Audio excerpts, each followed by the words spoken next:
जय हिंद सभी साथियों को। उम्मीद है सब अच्छे होंगे, अपने रनिंग की तैयारी बढ़िया से करेंगे। तो आप में से बहुत से अभ्यर्थी जिनका यूपी पुलिस में सिलेक्शन हो चुका है, अब आपको बहुत सी बातें से सावधान पूर्वक रहना पड़ेगा, नहीं तो यहाँ से आपके भविष्य बर्बाद होने के पूरे चांसेस रहेंगे।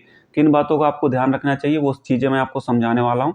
तो पूरा वीडियो को एक एक पॉइंट को समझिएगा, बहुत इंपॉर्टेंट आपके लिए है, क्योंकि ये आपका फ्यूचर का सवाल है। क्योंकि अभी आप नए नए हैं, वो चीज़ें आप गलती कर देते। देखो, आपका सिलेक्शन हो गया होगा, भले ही अभी आपका फाइनल सिलेक्शन नहीं हुआ, आपको ही पता होगा, लेकिन आपके सिलेक्शन की खबर आपके पड़ोसी को हो गई, रिश्तेदार को, आपके क्षेत्र में हो गया होगा कि फलाने के लड़के का सिलेक्शन यूपी पुलिस में हो गया। लेकिन आपको अंदर ही अंदर एक चीज़ हो लग रहा होगा कि अभी फाइनल कहाँ हुआ है, अभी फाइनल कट ऑफ आ गई। तो वो चीज़ें मैं बात करने वाला। देखो, अब क्या है कि बहुत से लोग इसमें 80 से मुझे लग रहा है 85% गाँव से होंगे। अब गाँव में क्या है, आपका कोई ना कोई किसी से आपकी दुश्मनी ज़रूर होती है गाँव में। अगर ऐसा मुझे नहीं लग रहा कि कोई होगा, तो गाँव में आप किसी न किसी से आपकी दुश्मनी होती है। तो वो लोग कोशिश करते हैं कि अब इनका सिलेक्शन हो गया है तो इनके साथ छेड़खानी, आपको ज़बरदस्ती उकसाएँगे लड़ाई झगड़ा के लिए, कि आप जो है कुछ ना कुछ ऐसे आपके सामने पॉइंट रखेंगे कि आप उनसे उलझें। और जब आप उलझेंगे तो सीधे वो जो आपके खिलाफ एफआईआर करवा देंगे, फिर आपका केस हो जाएगा। समझ लीजिए फिर वो आपके लिए कितना नुकसानदायक हो सकता है। हालांकि अभी सुप्रीम कोर्ट का आदेश आ चुका है कि एफआईआर मतलब जिसकी दर्ज हो, उसके ऐसा नहीं कि वो गवर्नमेंट नौकरी के लायक न हो। तो चीज़ें अभी मान लीजिए कितना लेट उसका प्रोसेस हो, लेकिन अब आपको इन लोगों से आपको दूरी बनाना पड़ेगा। भले ही आपको कितना भी वो गाली दें, कितना मुंह पे करें, आपको कुछ दिन सावधान रहें। जब आपकी जॉब लग जाए उसके बाद उनको जवाब देने का आपको मौका मिलेगा, इसलिए कह रहा हूँ। तो ऐसे लोगों से दूरी बना के पूरी तरीके से रहिए, ठीक है।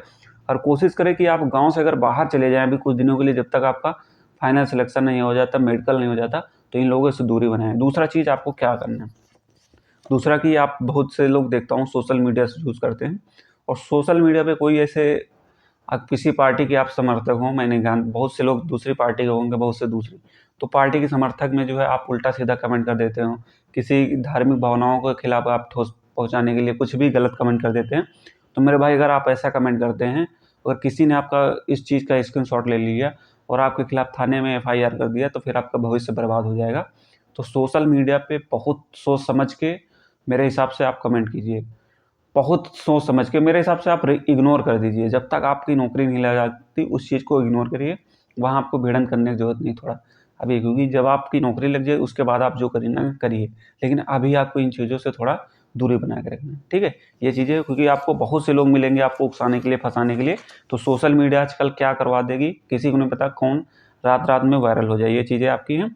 और तीसरा है, अब आपको दौड़ के लिए, देखो दौड़ के लिए आपको क्या करना है, ग्राउंड की सोचे कोशिश करें कि ग्राउंड में, क्योंकि अगर आप रोड पे जाते हैं ना, तो रोड पे अब ठंड का सीज़न चल रहा है, कोहरा भी रहता है सुबह सुबह, तो आपको टक्कर लगने की डर रहता है। कोई गाड़ी स्पीड से आ रही है, आपको ना दिखे वो मार दे आके आपको ठोकर, तो क्या होगा, आपका पैर वैर टूट जाएगा। तो इसलिए कहता हूँ, अभी आप हो सकेगा तो आपसे ग्राउंड दूर है, और दिन में जाइए 9-10 बजे, क्योंकि अब रनिंग भी आपकी यूपी पुलिस में ठंड के समय है एकदम 15 जनवरी के बाद लगभग। तो वही सुबह 9-10 बजे से स्टार्ट होती है, शाम के 5-6-5 बजे तक ऐसा चलती है। कभी कभी अंधेरा भी हो जाता है लास्ट चक्कर वालों का। तो ये चीज़ें हैं। तो कोशिश करें कि अगर रोड पे भी जा रहे हैं तो जो सुनसान रोड हो, बहुत सावधानी पूर्वक, और दौड़ते समय मोबाइल हाथ में जरूर रखें, क्योंकि अगर अंधेरे में दौड़ रहे हैं, तो हम लोग भी दौड़ते थे तो मोबाइल हाथ में रहता था, टॉर्च जलती थी, ताकि अगर कोई आगे से आ रहा हो तो पता लग जाए कि हाँ कोई दौड़ रहा है। तो ये चीज़ें हैं, ठीक है। ये चीज़ आपको क्लियर हो गई, तो बहुत सावधानी पूर्वक आपको दौड़ना पड़ेगा, और ग्रुप में ही दौड़े। अगर अकेले दौड़ेंगे तो आपकी स्पीड नहीं आने वाली, इसलिए जब भी रनिंग जाए तो अकेले अकेले मत जाना। ग्रुप में रहोगे तो आपके लिए कोई दिक्कत, मान लीजिए आपको कोई दुश्मनी हो, कोई आपके साथ गलत चीज़ें आके करे, इसलिए कहता हूँ जो 2-4 लोग रहोगे तो सेफ भी रहोगे, ठीक है। ये चीज़ आपकी होगी। और बाकी बाइक वाइक थोड़ा हिसाब से चलाओ, कि ओवर स्पीड में चला रहे हो, ये चीज़ें हो कि आपके पैर टूट जाए। तो बाइक बहुत सावधानी पूर्वक कोशिश करें कि बाइक ही न चलाएं। मैं तो बाइक बहुत कम यूज़ करता था, बहुत ही कम, क्योंकि जहाँ आपकी नौकरी लग जाए उसके बाद आपकी कुछ भी हो जाए आपके साथ साथ, आपको गवर्नमेंट आपको फ्री में सैलरी देगी, आपको मेडिकल सुविधा मिलेगी, ये चीज़ें आपको मिलेंगी। तो अभी आराम से अपना एंजॉय करो लाइफ में। हो सके तो अपने रिश्तेदार के यहाँ कहीं बाहर चले जाओ, वहाँ जाके रहो, ठीक है। ऐसे कोई होगा, ये चीज़ आपकी क्लियर हो गई। और बाकी अपना तैयारी करते रहो। देखो, फाइनल कट ऑफ की आप टेंशन ले रहे होंगे कि फाइनल कट ऑफ कितना बढ़ेगा। देखो, फाइनल कट ऑफ आपकी मैक्सिमम से मैक्सिमम 10 नंबर, इससे ऊपर नहीं जाएगी, लेकिन वो डिपेंड करेगा कि रनिंग में कितने लोग पास होते हैं और कितने लोग फेल होंगे। बाकी अगर रनिंग में ठीक ठाक लोग फेल होते हैं तो 6-7 नंबर बढ़ेगी, और थोड़ा ज़्यादा पास हो जाते हैं तो 10-10, इससे ऊपर नहीं बढ़ने वाले, ठीक है। तो अभी आपको रनिंग करना है, चाहे आपके कट ऑफ से 2 नंबर ज़्यादा हो, क्योंकि आपको पता है ना कट ऑफ से आपके 2 नंबर, लेकिन भर्ती बोर्ड को तो एग्जैक्ट पता कि किस शिफ्ट को कितना नॉर्मलाइजेशन मिला, कितने ज़्यादा मिला, कितना कम हुआ, ये चीज़ें भर्ती बोर्ड को, तो उस पर छोड़ दो, अपना रनिंग की तैयारी करते रहो, साथ में जो पढ़ाई है उसको भी करते हो। देखो पढ़ाई के लिए है, मैंने अभी यूपीएसआई के सारे नोट्स आपको टेलीग्राम पे प्रोवाइड करा दिए हो, तो टेलीग्राम ग्रुप ज्वाइन कर लीजिएगा, आपको लगभग सारे नोट्स वहाँ से मिल जाएंगे, ठीक है। और बाकी तैयारी के लिए टेक्स्ट बुक का पास प्रो ले लीजिएगा, उसमें आपको सारे टेस्ट मिल जाएंगे, जो आप चाहे यूपीएसआई की तैयारी करो, चाहे एनटीपीसी, रेलवे ग्रुप डी, ये सब एग्जाम की तैयारी करो, क्योंकि जब तक आपका सिलेक्शन नहीं हो जाता तब तक आपको तैयारी करते रहना। तो टेक्स्ट बुक का पास प्रो जिसके पास नहीं हो जाके परचेज कर सकता है। अभी उनके फ्यूचर ऑप्शन चल मात्र आपको 615 रुपये में टेक्स्ट बुक का पास प्रो मिल जाएगा। मेरा कूपन की वीडियोज करेंगे एम10 आपको 12% डिस्काउंट मिल जाएगा, तो जाके अभी परचेज कर सकते हो।